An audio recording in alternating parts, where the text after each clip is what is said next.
তিনিচুকীয়া ঢেকিয়াজুলি মছজিদত ঈদ পালন।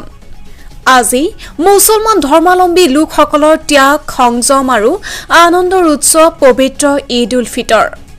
আজি এই পবিত্ৰ ঈদ সমগ্ৰ বিশ্বৰ লগতে তিনিচুকীয়া ঢেকিয়াজুলি মছজিদত ইছলাম ধৰ্মীয় লোকসকলে নামাজ পঢ়ি বিশ্বৰ সকলোৰে শান্তিৰ বাবে প্ৰাৰ্থনা জনায়। ঈদ উপলক্ষে ইজনে সিজনক সাৱটি ধৰি ঈদ মুবাৰক শুভেচ্ছা জনায়। আজিৰ এই পবিত্ৰ দিনটোত বিশ্ব শান্তিৰ বাবে সকলোকে ঈদ উল ফিতৰ শুভেচ্ছা প্ৰেৰণ কৰে। তিনিচুকীয়াৰ পৰা মিনাল চক্ৰৱৰ্তীৰ ৰিপৰ্ট ডেইলি 24। आसाम वासियों के साथ साथ पूरे इंडिया के पूरे भारतवासियों को ईद के सारे शुभकामनाएं देते हैं और ईद मुबारक देते हैं। सभी को शांति और अमन को ऊपर वाला से दुआ करते हैं, सभी शांति और अमन से रहे। नमाज पढ़ा हम लोग 8:30 बजे पूरी ईदगाह में।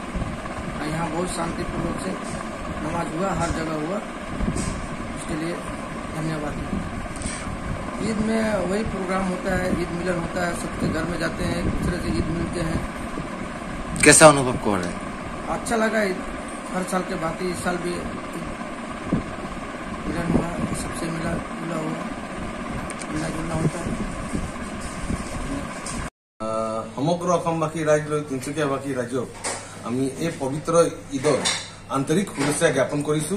লগতে আপোনাৰ ডেইলি 24 নিউজকো আমি ঈদৰ শুভেচ্ছা জ্ঞাপন কৰিছো আৰু আশা কৰিছো যে সবৰ ভাল হওক, সবৰ লাইফত ভালকে চলক, সব শান্তিকে থাকক।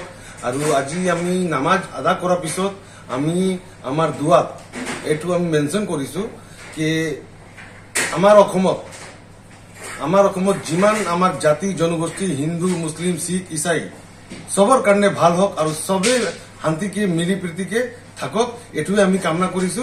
আৰু এই ঈদ এবাৰ নামাজ পঢ়ি কিনেও আমাক ভাল লাগিছে, কেলে কি ইমান ধুনীয়াকে সব মানুহ পালন কৰিছে আৰু শান্তিকে ঈদখন হল, তাৰ কাৰণে বহুত ভাল লাগিলে। আৰু স্পেচিয়েলি আমি তিনিচুকীয়া এডমিনিষ্ট্ৰেশ্যনকো আমি ধন্যবাদ জনাম। তেওঁলোকে ৰাতিপুৱাৰ পৰা ডিউটি কৰি আছে আমাৰ ঈদৰ নামাজৰ কাৰণে।